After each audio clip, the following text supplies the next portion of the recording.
From KUNC and the NPR network, this is In The NoCo. I'm Erin O'Toole. Hattie McDaniel was the first African American to win an Oscar. The actor won for her role as Mammy in the film Gone with the Wind. You've been brave so long, Miss Scarlett. You just gotta go on being brave. Think about your Paul like he used to be. I can't think about Paul. Can't think of anything but that $300. Ain't no good thing about that, Miss Scarlett. Ain't nobody got that much money. And she spent much of her childhood in Colorado. A plaque marks her family's former home in Fort Collins. And growing up, she attended public schools in Denver. McDaniel was in her 40s when she won the Best Supporting Actress Oscar. And she used her platform to become a champion for civil rights. Today, in honor of Juneteenth, we're exploring Hattie McDaniel's story. Rashonda Tate is author of the book Queen of Sugar Hill, which explores McDaniel's life and career. Rashonda told me there was a time when she had a hard time admiring McDaniel as an actor. When I first came to know Hattie McDaniel, if you will, I did not like her. My grandmother loved her. My grandmother loved Gone with the Wind, but I didn't. And my grandmother said, "Why don't you like this?" As a little girl, I was watching it. And I said, "I don't like the fact that she's playing this maid and she's so over the top." And my grandmother said, "But she's playing a maid and I am a maid. So why are you looking at her with disdain?" And it just shifted my thinking for me because I absolutely adored my grandmother. My grandmother put 8 kids through college on that maid salary. Wow. But for some reason, when I looked at this woman playing a maid, I had this disdain. And then my grandmother said, plus it was 1939. What did you expect her to play? Scarlett O'Hara? And at that point, I decided to take off my 21st century lens. And once I did that, I saw Hattie McDaniel for the gem that she was.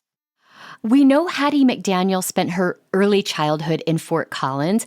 What brought her family there, and what was life like for them? So she was living in Wichita, Kansas, and her parents were former slaves. And they heard that life was so much better in Colorado. The job opportunities were there. So they packed up the family and moved to Fort Collins. Only when they got there, they found that somebody had been spreading some rumors because it wasn't exactly as great as they thought it would be. But life was much better for them in Colorado than it had been in Wichita, Kansas. Okay. And so they built their home there in Colorado, and Hattie went to an integrated school. She was one of, I think it was just 2 or 3 Black students there, but she absolutely loved it, and it formed the foundation for the woman that she became. You researched her life for 3 years, and you spent some time in Denver where she spent a good bit of her childhood. She attended an integrated elementary school there where she was one of just a couple of Black students.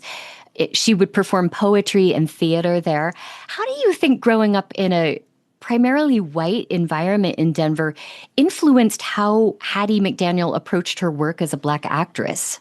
So what Hattie wanted to do was be an actor. She wanted to be judged on her talents and not on the color of her skin. Mm-hmm. And there were times where she would feel that, and then reality would hit. She would win a drama contest or an acting contest, and they would say, "Well, we're going to give you your award outside of the regular program," because the parents were not comfortable with her being there. And it was devastating to her as a child, but she managed. That's where she kind of got her thick skin. She managed to continue persevering. And that was one of the things that I admired most about her in my research.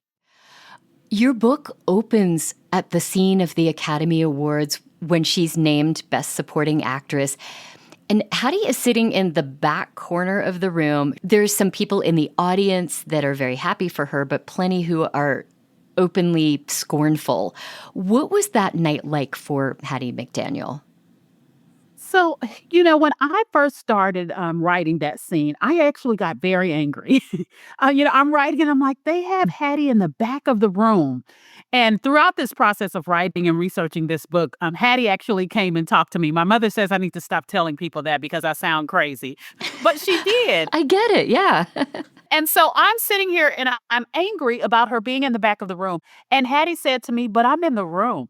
There's never been a Black person other than a waiter or a janitor at the Academy Awards, and I'm in the room. And she chose to focus on the fact that she was in the room rather than she was in the back of the room.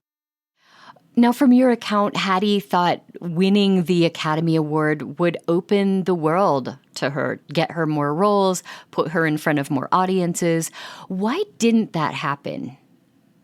Because we still were in an era of Jim Crow. And so, and there are some actors that will say we still have that same problem today that the Oscar curse, if you will. Sure. Hattie really did think that she was going to have all of these roles open up for her. And I think that was one of the most disheartening things that she found was that it did not open the door for the stronger role. She wanted to play something other than a maid or a servant or a slave, but those opportunities were never offered to her. Hattie McDaniel played a huge part in desegregating Black and white neighborhoods in the U.S. She fought against restrictive covenants in her own Sugar Hill neighborhood in Los Angeles. You have talked before about how the society she encountered in Colorado growing up influenced her decision to live among white people, despite sometimes feeling their disdain. Can you talk about that? Yeah, so one of the things that I feel like was just built in her, the foundation, it was that integrated school she went to. It was her time at East High School. It was those communities that even when she had the parents that may not have welcomed her, the students did. And even though she may have had some type of racism or discrimination, she always chose to remain positive about everything.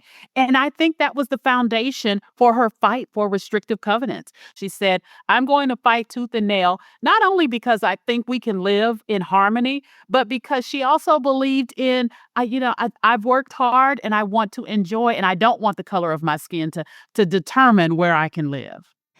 Were you surprised by that facet of her life? And do you think other people are surprised to learn that about Hattie McDaniel? Oh, absolutely. She refused to give up when everybody else was giving up and moving out. And I'm thinking, how do I not know this? And then I'm going around the country talking about this book, and there are a lot of people going, we had no idea. Even the Los Angeles Housing Authority, I recently spoke there, they had no idea. Now, as she got older, Hattie faced many tragedies.